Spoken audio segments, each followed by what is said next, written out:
আমি তো বলে দিচ্ছি যে এডিসি এলাকাকে নিয়ে, আপনি তো এডিসির বাবা ছিলেন, আপনি তো জানার উচিত ছিল। ওই আরেকটা পিপ্রনের দাবিটা করে বসে আছে এখানে করে পিপ্রনের দাবিটা। রঞ্জিত বাবু, আপনারা তো একবার বলছেন বাংলাদেশ কোথায় থেকে সীমানা করবে, একবার বলছেন আপনারা আগরতলা, কোনটা আপনারা আগে ঠিক করুন। আমরা 14 বছরে আসি, আমরা এখন 14 বছরে আসি, আপনি মাত্র 2 বছর আবু, 2 বছর শিশু। আপনি যখন 14 বছর হবেন তখন আপনি পার্টি ছেড়ে চলে যাবেন, বুঝছেন? আপনারা সীমানা আগে ঠিক করুন, আপনারা আগে নিজের মধ্যে ঠিক করুন। আমরা 14 বছর আসি, আপনি যখন 14 বছরে যাবেন আপনাকে খুঁজে পাওয়া যাবে না, বুঝছেন? আমরা ভারতের প্রধানমন্ত্রী নরেন্দ্র ভাই মোদীকে বিশ্বাস করি। নরেন্দ্র ভাই মোদী একমাত্র জনজাতি কল্যাণে সমস্যা সমাধান করতে পারবে। এই আপনারা সিপিএম নেতারা কোনো দিনের সমস্যা সমাধান করতে পারবেন না, এই 3 জন বিধায়করা কোনো দিনের সমস্যা সমাধান করতে পারবেন না। যতক্ষণ পর্যন্ত আপনি আমাদের সঙ্গে বেঞ্চে যতক্ষণ পর্যন্ত না আসবে ততক্ষণ পর্যন্ত আমাদের জনজাতির সমস্যা সমাধান হবে না, বুঝছেন? আপনার ম্যাপটা আগে ঠিক করুন, আপনার এরিয়াটা ঠিক করুন। আপনার 14 বছর হবে তখন আপনাকে খুঁজে পাওয়া যাবে না, বুঝছেন?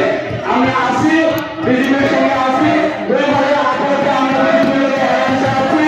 একমাত্র এই সিপিএমের কারণে আমরা আলাদা দাবি করছি, বুঝছেন? একমাত্র এই সিপিএমের কারণে।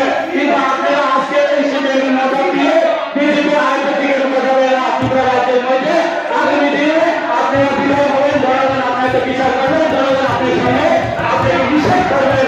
যতক্ষণ পর্যন্ত আপনারা বুঝছেন, আপনারা সঙ্গে থাকবে না জনগণ, আপনারা সঙ্গে থাকবে না জনগণ।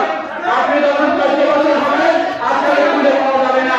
আমরা 14 বছর আছি, এনসি দেববর্মার নেতৃত্বে, আমাদের রাজ্যের মাননীয় মুখ্যমন্ত্রী প্রফেসর ডক্টর মানিক চাঁদ মহোদয়ের নেতৃত্বে আমরা কোনোদিন এই সিপিএমের ভোট রাজনীতির কারণে আজকে আমাদের রাজ্যে দাবি উঠেছি।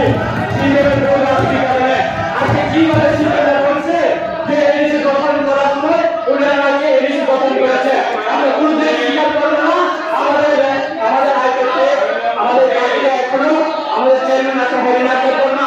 হরিনাথ দেববর্মা যখন শিক্ষিতের জন্য দাবি করেছেন, আপনি এই সিপিএমকে সমর্থন করেছেন, তখন আপনি শিক্ষিতের জন্য বিরোধিতা করেছেন। আজকে দীপঙ্কর বাবু বলেছে, দীপঙ্কর বাবুকে আপনি সমর্থন করছেন। আমরা কোনোদিন ত্রিপুরার ইতিহাসকে ঐক্যবদ্ধ চাই না, মানুষের মধ্যে ভয় পাঠিয়ে দিতে চাই না। আপনারা সিপিএমের সমর্থন করে আপনারা একটা ঘরে যাবে, আপনারা সমর্থন করবে সিপিএমের আগে আপনারা হারিয়ে যাবে। যতক্ষণ চিরাচরি করবেন কিচ্ছু হবে না, কিচ্ছু হবে না, কিচ্ছু হবে না। আপনারা পেয়ে কিচ্ছু হবে না। এই সিপিএম কোনোদিন আপনার দাবি পূরণ করবে না। এই 3 জন বিধায়ক কংগ্রেস কোনোদিন আপনার দাবি পূরণ করবে না। দাবি পূরণ করবে কে? আমাদের রাজ্যের মাননীয় মুখ্যমন্ত্রী প্রফেসর ডক্টর মানিক মহোদয়, বাংলাদেশের জনপ্রিয় প্রধানমন্ত্রী নরেন্দ্র ভাই মোদী একমাত্র জনজাতিকে ধরে সমাধান করবে। আপনারা তো আসছিলেন, কিচ্ছু হবে না, কিচ্ছু হবে না।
আপনি শেষ করুন, আপনার শেষ টাইম, আপনার টাইম শেষ, আমি শেষ করুন। মাননীয় ডেপুটি স্পিকার স্যার, প্লিজ শেষ করুন।